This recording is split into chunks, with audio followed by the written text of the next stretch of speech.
If we look at the sample Rogerian essays, which were written by English language learners, pretty high level English language learners, we can see that there's a few places where there was some awkwardness in wording. And I give these students credit. I actually think if you have no awkwardness in wording in your paper, that means that you're not really pushing yourself. You're not trying to grow. But there's a few places where these students were trying on phrases that may be a little bit strange. I have them highlighted in yellow here. Becoming an increasing element of the equation. So there's two questions we would ask. Is increasing used as an adjective to describe element? Can an element increase?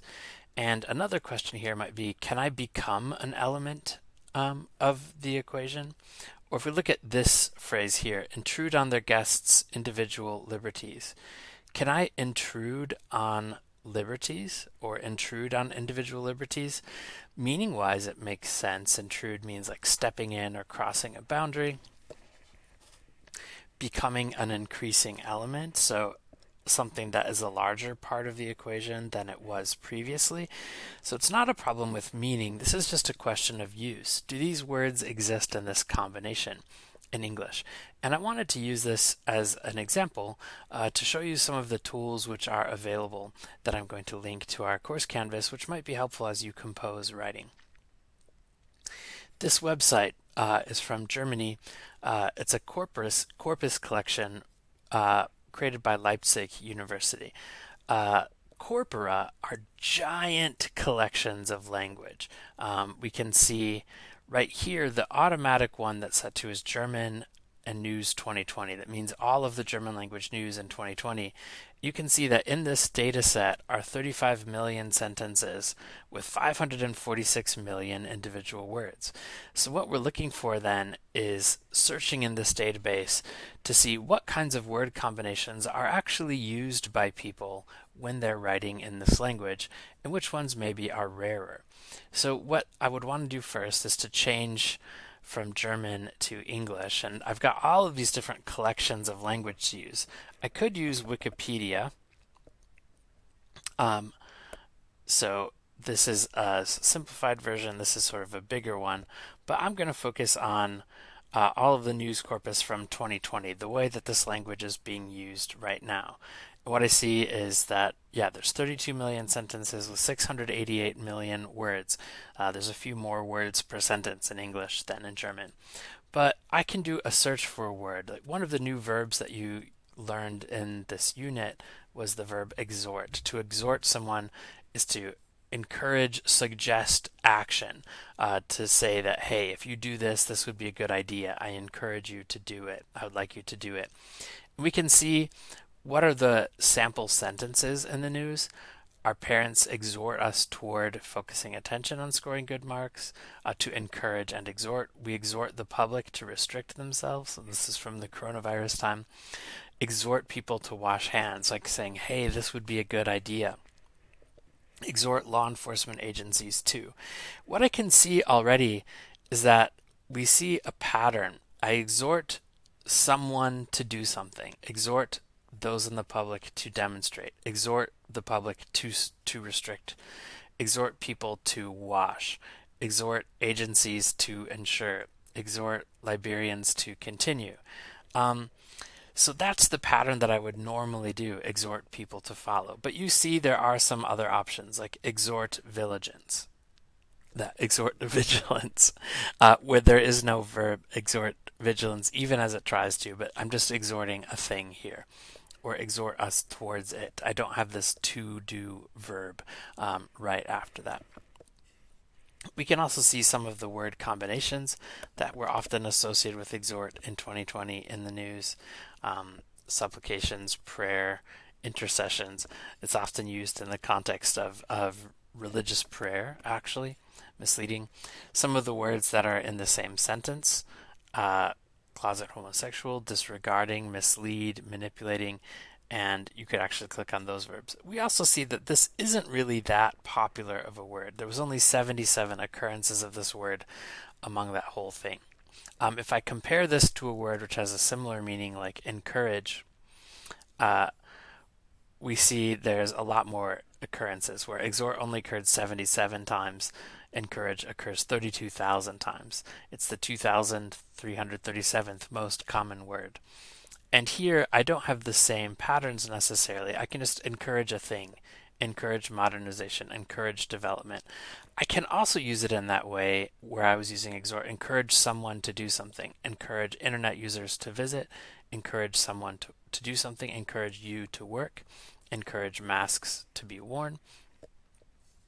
And we can see some of the other connections that were made here. If we look at the words which occurred in the same sentence, to is very strongly. Encourage someone to do something. We encourage people to do something. You can look at the left are the words that are right before this word. The ones on the right are right after it.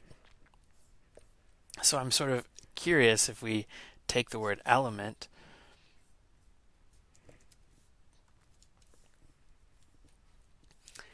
do we ever see an example where the word increasing comes before the word element?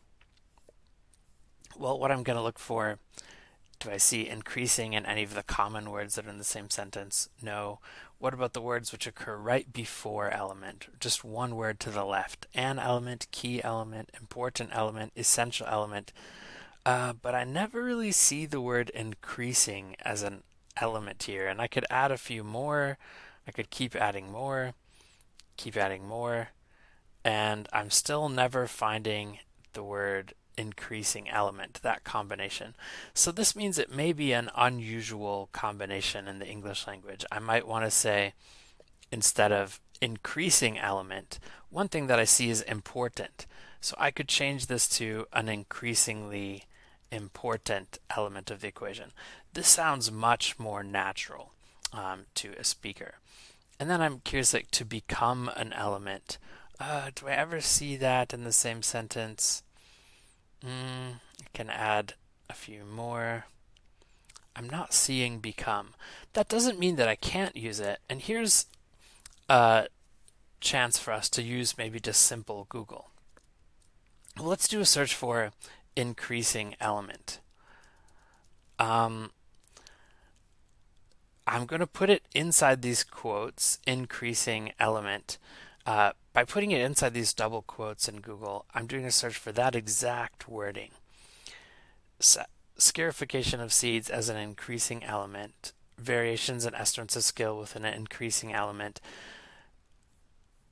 If the increasing element increases, so here I'm actually talking about elements like chemical elements here. These are all really from scientific papers, but I do see that it's doable. I've got 92,800.